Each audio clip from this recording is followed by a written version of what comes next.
केचुए की internal structure की, आंतरिक संरचना की। केचुए की क्या देखनी है अपन को अब? आंतरिक संरचना। केचुए की आंतरिक संरचना कि केचुआ अंदर से देखने पर कैसा दिखाई देता है। किसकी बात कर रहा हूं? केचुए की आंतरिक संरचना। तो केचुआ कैसा होता है अंदर से? अंदर जो है कौन कौन से तंत्र केचुए के अंदर पाए जाते हैं? तो मुख्यतः अपन 12th के हिसाब से बात करें तो 12th के हिसाब से अपने सिलेबस में जो है केचुए के 6 तंत्र होते हैं। छह तंत्र होते नहीं, होते तो ज्यादा है, लेकिन अपने सिलेबस में कितने हैं? अपन को पढ़ने कितने हैं 12th में? केवल 6 जो तंत्र है अपने सिलेबस में वो अपन को पढ़ने।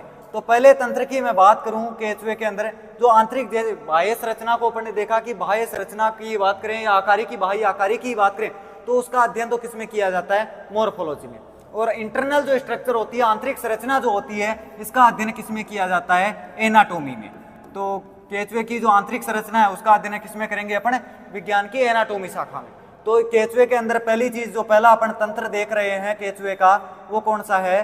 श्वसन तंत्र। पहला तंत्र कौन सा है? श्वसन तंत्र, रेस्पिरेटरी सिस्टम। तो केचुए के अंदर देखो अपन ने पहले देखा है कि केचुए में नेत्र नहीं होता और सिर नहीं होता। कि केचुए में क्या चीज नहीं होती है? नेत्र भी नहीं होता और सिर नहीं होता। वैसे ही केचुए के अंदर श्वसन तंत्र भी क्या होता है? अनुपस्थित होता है। कि केचुए के अंदर श्वसन तंत्र भी क्या होता है? अनुपस्थित होता है। तो सर फिर वो तो प्राणी है, श्वसन कैसे करता है? ये भी तो बात है कि केचुए में श्वसन तंत्र नहीं होता तो वो श्वसन किसके द्वारा करता है? वो जो श्वसन करता है वो किसके द्वारा करता है? अपनी नम त्वचा के द्वारा करता है। किसके द्वारा करता है? नम त्वचा के द्वारा करता है। कि केचुए की त्वचा अगर नम होगी तो केचुआ नम त्वचा के द्वारा क्या कर लेता है? श्वसन कर लेता है। लेकिन त्वचा सूखने पर केचुआ मर जाता है, केचुए की मृत्यु हो जाती है। अगर श्वसन क्यों हो जाती है? क्योंकि त्वचा नम रहेगी तो ही केचुआ क्या करेगा? श्वसन करेगा। और अगर मान लिया ये त्वचा सूख जाती है कि जे केचुए की त्वचा सूखी तो केचुआ मरी, क्योंकि श्वसन केचुआ सूखी त्वचा के द्वारा केचुआ श्वसन नहीं कर पाएगा, जिसके कारण क्या हो जाएगा? केचुए की मृत्यु हो जाएगी। तो नम त्वचा के द्वारा क्या करता है? केचुआ श्वसन करता है। और जे त्वचा सूखी तो केचुआ मरी। फिर बात करें अपनी, ये तो हो गया अपना क्या चीज? श्वसन तंत्र। श्वसन तंत्र मतलब इसके अंदर फिर सर जैसे नम त्वचा के द्वारा होता है तो नम त्वचा के द्वारा भी इसके अंदर ऐसे, इसके ब्लड के अंदर ऐसा क्या पाया जाता है जिसके द्वारा ऑक्सीजन और कार्बन डाइऑक्साइड की, क्योंकि श्वसन में दो चीज, अपन कौन सी गैस लेते हैं? ऑक्सीजन गैस लेते हैं। केचुआ भी ऑक्सीजन गैस लेता है।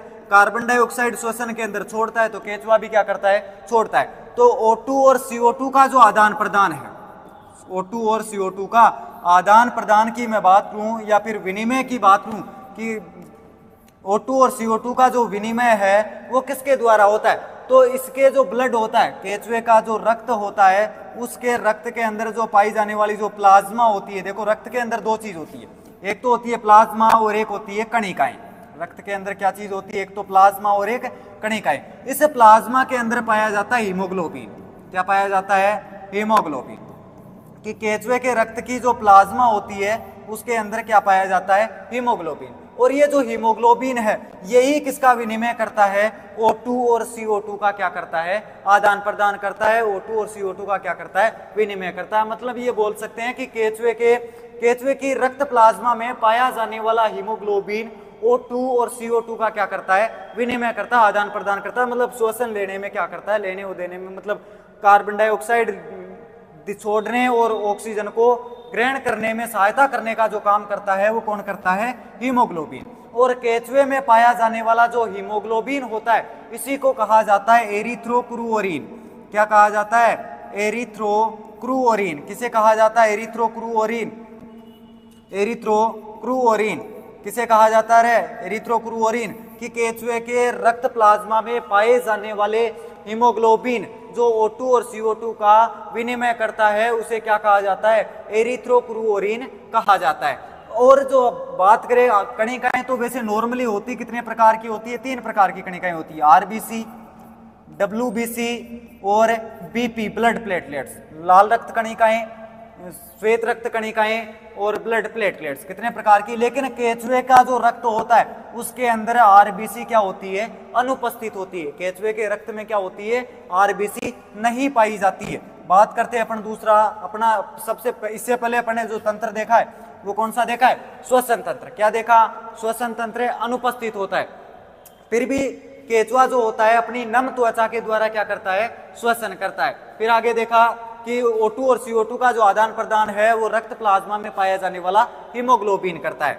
हीमोग्लोबिन जो होता है केचुए के रक्त में पाया जाने वाला, रक्त प्लाज्मा में पाया जाने वाला जो हीमोग्लोबिन होता है, इसे क्या कहा जाता है, एरिथ्रोपोइटीन कहा जाता है। बात चल रही थी अपने पास में, नंबर 1 अपन ने पढ़ लिया कौन सा, श्वसन तंत्र। कौन सा देखा अभी तक अपन ने, श्वसन तंत्र। नंबर जो तंत्र देखना है अपन को केचुए का, वो दूसरा तंत्र कौन सा देखना है, परिसंचरण तंत्र। कौन सा देखना है, परिसंचरण तंत्र, कि इसके अंदर रक्त जो होता है कैसे भरा रहता है, कैसे किसमें बहता है, वो चीज अपन को रक्त के बारे में देखनी है, केचुए के बारे में। तो केचुए का जो रक्त परिसंचरण तंत्र होता है वो किस प्रकार का होता है, बंद प्रकार का होता है। देखो परिसंचरण तंत्र 2 प्रकार का होता है, बंद प्रकार का और खुला प्रकार का। जो बंद प्रकार का जो परिसंचरण तंत्र होता है वो किसमें पाया जाता है, एनेलिडा संघ के जीवों के अंदर पाया जाता है। और एनेलिडा संघ का ही प्राणी कौन सा है, केचुआ। तो केचुए में भी कौन सा परिसंचरण तंत्र पाया जाता है, बंद प्रकार का परिसंचरण तंत्र पाया जाता है। किसमें, केचुए में। अपन पढ़ गया रहे केचुआ, तो केचुए में परिसंचरण तंत्र किस प्रकार का होता है, बंद प्रकार का। बंद प्रकार का परिसंचरण तंत्र कौन से को बोलते हैं, जिसके अंदर रक्त जो होता है वो भित्ति युक्त नलिकाओं में बहता है। रक्त किसमें बहता हो, भित्ति युक्त नलिकाओं में। भित्ति युक्त नलिकाओं में रक्त अगर बहता है तो उस प्रकार के परिसंचरण तंत्र को क्या कहा जाता है, बंद प्रकार का परिसंचरण तंत्र कहा जाता है। और जिसके अंदर रक्त जो होता है कोठरों के अंदर भरा रहता है उसे क्या कहा जाता है, खुला प्रकार का परिसंचरण तंत्र। तो अपना जो केचुआ है इसमें किस प्रकार का पाया जाता है, बंद प्रकार का परिसंचरण तंत्र पाया जाता है। इसी परिसंचरण तंत्र की मैं बात करूं, मतलब परिसंचरण तंत्र मतलब क्या है, रक्त का प्रवाह है, रक्त का प्रवाह है, इसी की बात है।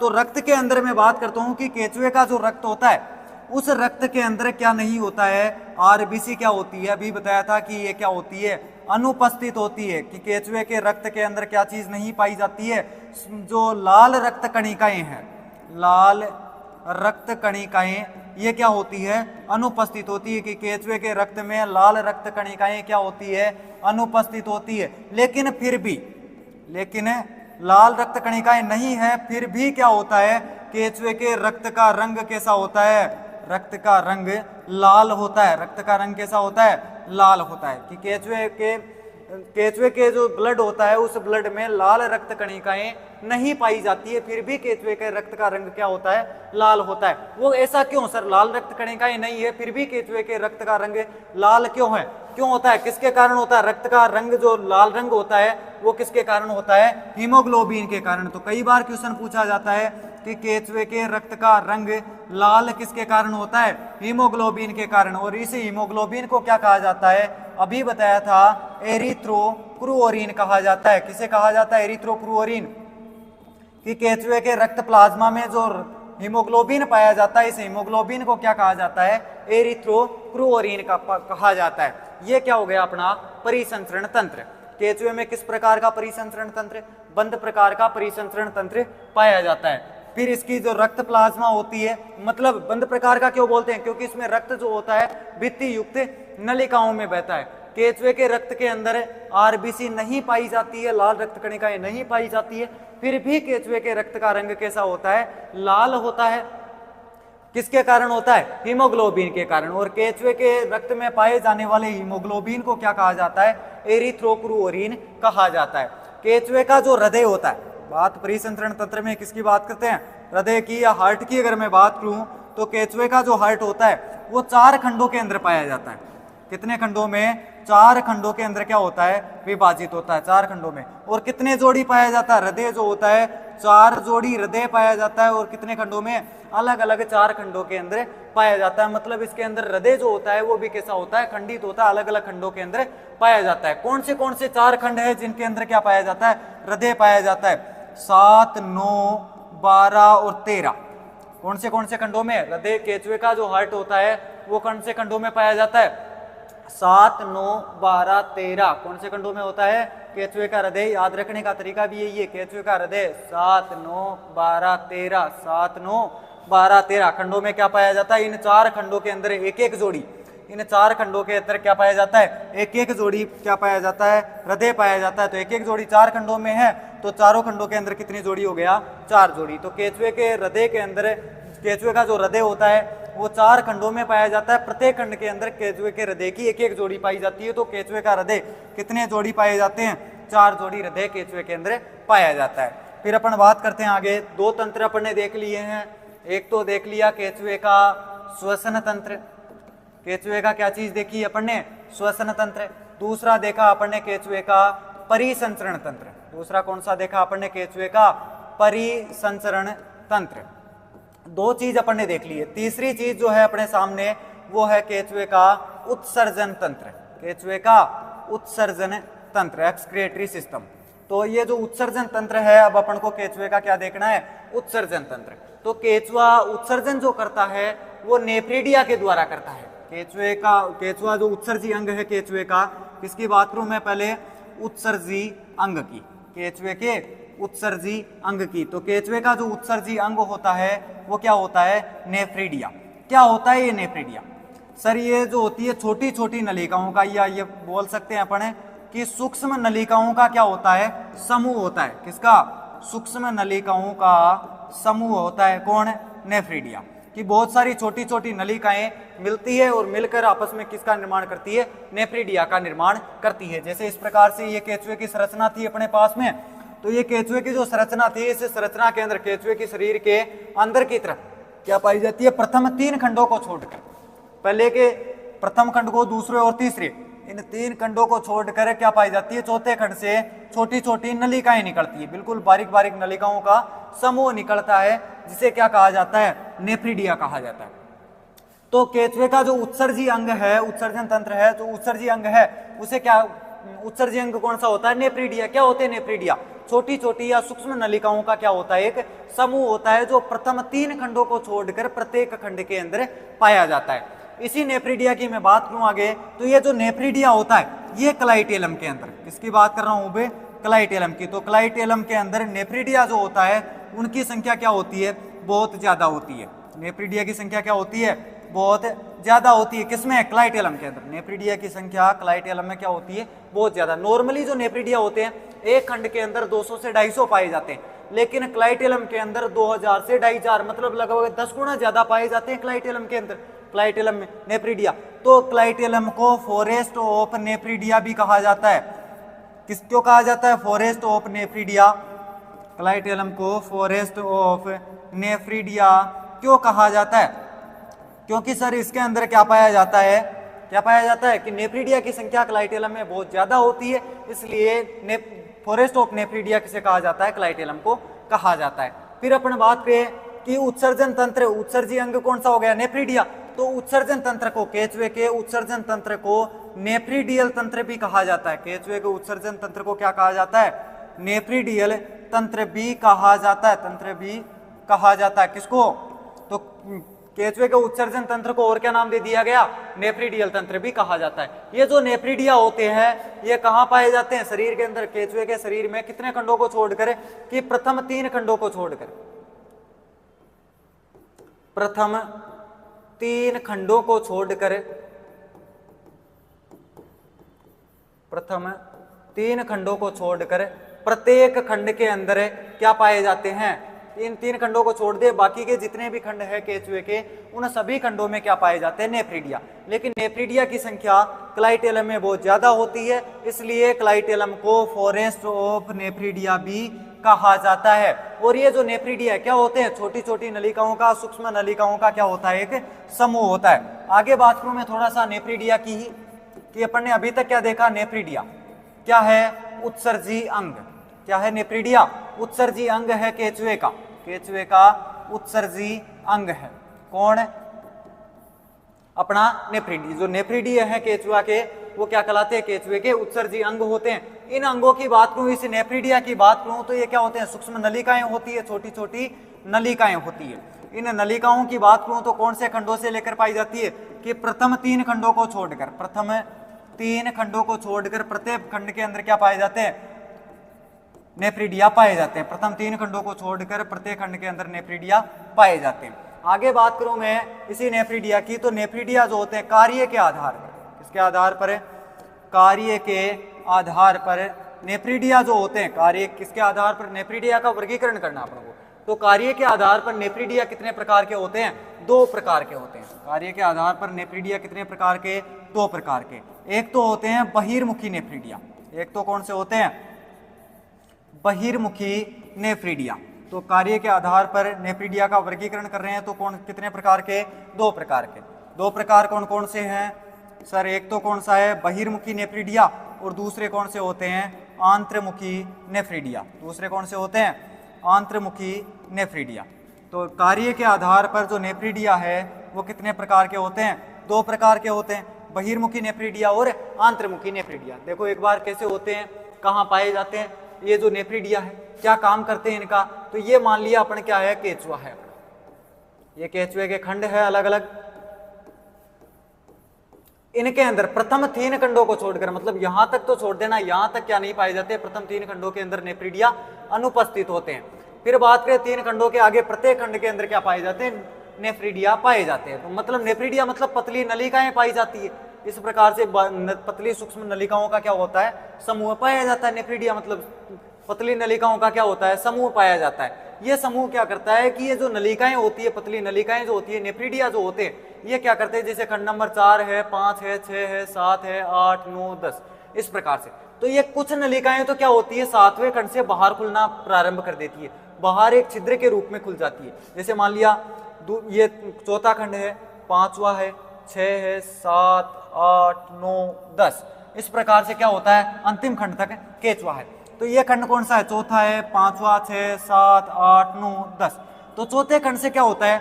नेफ्रिडिया स्टार्ट होते हैं, यहाँ से मतलब बिल्कुल बारीक नलिकाएं निकलेगी, जो कुछ नलिकाएं 7वें खंड में खुल जाती है, कुछ 8वें में खुल जाती है, कुछ 9वें में खुल जाती है।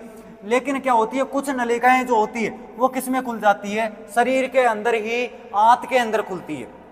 किसमें? देखो 2 प्रकार की नलिकाएं बताई, सूक्ष्म नलिकाएं नेफ्रिडिया की। एक तो कहाँ खुल रहे हैं? शरीर की सतह पर बाहर खुल रहे हैं सीधे, और एक कहाँ खुल रहे हैं? 15वें खंड के बाद में जो आंत पाई जाती है उस आहार नाल में या आंत्र के अंदर जाकर खुल रहे हैं। तो नेफ्रिडिया जो बाहर खुल रहे हैं शरीर की सतह पर, केचुए के शरीर की सतह से बाहर अगर कोई नेफ्रिडिया खुल रहा है किसी छिद्र के द्वारा, तो उसको तो बोलेंगे क्या चीज? बहिर्मुखी नेफ्रिडिया। और जो शरीर के अंदर ही खुल रहे हैं, जो आहार नाल में खुल रहे हैं, जो केचुए की आंत्र के अंदर जाकर जो नलिकाएं खुल रही है, उन नलिकाओं को क्या नाम दे देंगे? आंत्रमुखी नेफ्रिडिया। मतलब नेफ्रिडिया कितने प्रकार के? 2 प्रकार के, कार्य के आधार पर। एक तो जो पदार्थों का जो उत्सर्जन करते हैं वो कहाँ करते हैं? शरीर से बाहर करते हैं। और दूसरे कौन से? जो शरीर के अंदर आहार नाल के अंदर क्या करते हैं? क्या करते हैं? पदार्थों का उत्सर्जन करते हैं। उस आधार पर केचुए जो नेफ्रिडिया है केचुए के, उसको कितने भागों में बांट दिया गया है? 2 भागों में बांट दिया गया है, बहिर्मुखी नेफ्रिडिया और आंतरमुखी नेफ्रिडिया। ये जो बहिर्मुखी नेफ्रिडिया होते हैं शरीर के ऊपर, जैसे मान लिया ये नेफ्रिडिया यहाँ से स्टार्ट हुआ और 7वें खंड में आकर इस छिद्र के द्वारा कहाँ खुल गया?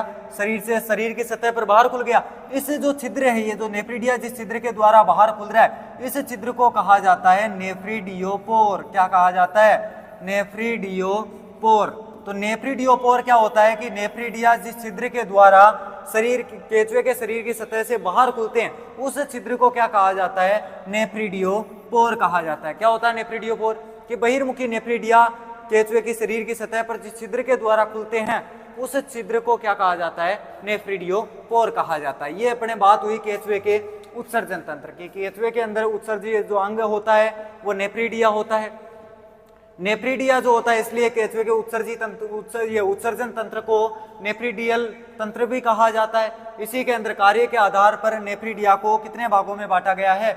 2 भागों में, बहिर्मुखी नेफ्रिडिया और आंतरमुखी नेफ्रिडिया। जो आंतरमुखी नेफ्रिडिया है वो कहाँ खुलते हैं? आहार नाल में खुलते हैं, या फिर अपन कह सकते हैं कि किसमें खुलते हैं? आंत्र के अंदर खुलते हैं, इसलिए इनको क्या नाम दे दिया गया? आंतरमुखी नेफ्रिडिया। और जो बहिर्मुखी नेफ्रिडिया होते हैं ये कहाँ खुलते हैं? शरीर की सतह पर जाकर बाहर खुलते हैं, पदार्थों को डायरेक्ट बाहर उत्सर्जित करते हैं, इसलिए इनको क्या नाम दे दिया गया? बहिर्मुखी नेफ्रिडिया। बहिर्मुखी नेफ्रिडिया जिस छिद्र के द्वारा शरीर से बाहर की ओर खुलते हैं उसे क्या कहा जाता है? उस छिद्र को क्या कहा जाता है? नेफ्रिडियोपोर कहा जाता है। कि बहिर्मुखी नेफ्रिडिया जिस छिद्र के द्वारा शरीर की सतह से, केचुए के शरीर की सतह से बाहर की ओर खुलते हैं, उसे क्या कहा जाता है? नेफ्रिडियोपोर कहा जाता है। उस छिद्र को क्या कहा जाता है? नेफ्रिडियोपोर कहा जाता है। नेफ्रिडिया की संख्या जो होती है क्लाइटेलम के ऊपर बहुत ज्यादा होती है, इसलिए क्लाइटेलम को फॉरेस्ट ऑफ नेफ्रिडिया भी कहा जाता है। ये अपन ने क्या चीज देखी है? केचुए का उत्सर्जन तंत्र। मतलब अपन ने अभी तक केचुए के 3 तंत्र कंप्लीट कर लिए। एक तो कौन सा? श्वसन तंत्र। दूसरा कौन सा देखा अपन ने? परिसंचरण तंत्र। और तीसरा कौन सा देखा अभी अपन ने? उत्सर्जन तंत्र। 3 तंत्र अपन ने केचुए के अभी तक देख चुके हैं। 6 अपने सिलेबस में है, जिनमें से 3 अपन ने देख लिए हैं। केचुए का कौन सा तंत्र देखा? सबसे पहले देखा श्वसन तंत्र। नहीं होता है केचुए के अंदर, श्वसन तंत्र नहीं होता है केचुए में।